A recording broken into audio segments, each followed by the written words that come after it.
मुले कल्पनाशील असतात, ते वेगवेगळ्या कल्पना करतात, त्यांना विचार करायला चालना मिळते. म्हणून मुले गोष्टी ऐकतात. गोष्टी ऐकताना, कार्टून पाहताना त्यांना कल्पना करण्यास वाव मिळतो. म्हणून मुलांना गोष्टी सांगाव्यात. गोष्टी मुले ऐकत ऐकत झोपी गेली तरी अतिउत्तमच आहे. त्या मुलांना आपल्या मुलाची तुलना दुसऱ्या मुलांशी कधीही करू नये. मुलांना प्रत्येक गोष्टीवरून टोकू नये की तू हेच का करतो, तू तेच का करतो, तू हे करू नको, ते करू नको, असं प्रत्येक गोष्टीवरती मुलांना टोकू नये कधीही. मुलांना नेहमी प्रेमाने जर सांगितलं, त्यांच्याशी सकारात्मक जर बोललं तर मुलं समजून घेतात आणि ते तशी वागायला लागतात. मुले हीच आपली खरी संपत्ती आहे.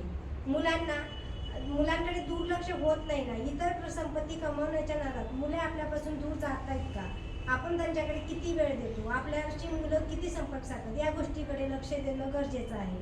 मुलांना आपका ज्ञान नहीं चाहिए, आपका ध्यान चाहिए.